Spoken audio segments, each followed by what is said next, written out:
Hello lovelies and welcome to the video today. So in all honesty, I actually really struggled to start a project this month.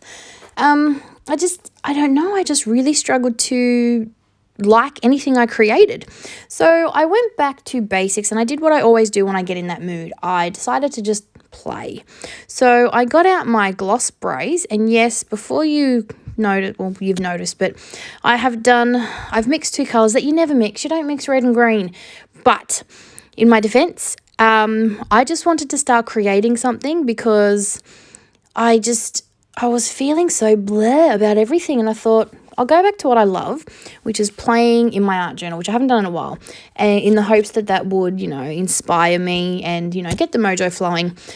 And I wanted to use my gloss sprays, and because it's been so long since I've used them, they don't spray very well anymore. So I was limited for colour choices to spray. And so my ruby worked because it's brand new, but my lime worked sort of. It sort of was a bit squiggly, and then I ended up pouring on the ocean. But yeah, it was more of a I had no choice really. I was limited for choice. That's what I'm trying to say. So basically, yeah, I just wanted to play and see if I could just finally create something I liked. And I have to admit, I do love how this turned out. So I've got the new mark making masks, and I've decided to put them down with some white gesso. I was going to go with black, but I had intended to use this stencil on the left with black to really pop off my page. So I thought by adding some white, it would help bring some white space into my page, and also it wouldn't clash. But I don't end up using that stencil because I really do end up loving how the page turns out without it. Don't worry, I do get to use the stencil on another project that I did directly after this because I really wanted to use it so bad. So I didn't like how the corners worked out with the pouring. It was just, I don't know. Of course, the colours just didn't look good, but I loved the ruby. So I decided to use one of the mark making stencils to sort of border off my page.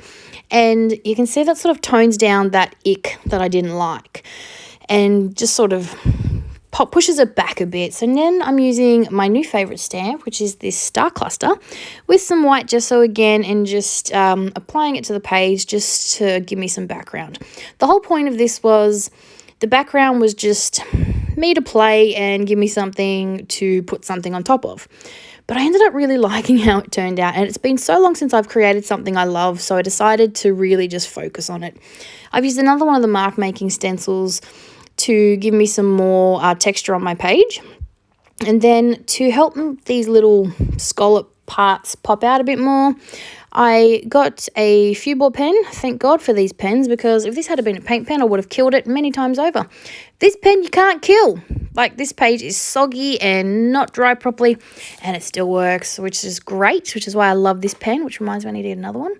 And it's just helping define those scallops a little bit. And in the end, I love it so much, I decided to go around a few other little of the lines and the stars and things. I really do love doodling on my page, and I really do love doing those scratchy lines, especially around my stenciling. So that's what I'm doing, just to this is why I end up loving it so much. I know a background is supposed to be in the background, but sometimes I really love my background so much that they end up being almost like the focal point of my whole page. That's one of the problems I have. If I love a background so much, I just can't cover it, which is actually what happened here. I ended up loving this so much that I couldn't cover it up with a big focal point. I really wanted to use this stencil, but I couldn't do it. I don't think it would have worked, and I couldn't do it. So I end up using this on a scrapbook page that I do next, because I really wanted to use it. But yeah, so I've decided to keep my page as it is. I'm trying so hard to use it. It just wasn't working. But yeah, so I've decided I was going to come and use a focal image, but again, I love the background so much, I didn't want to really take away from it. So I decided to get one of the transparent quotes, and this is the one I've gone with, and I do like that it's solid and black, so it does stand off the page without taking away too much from the page.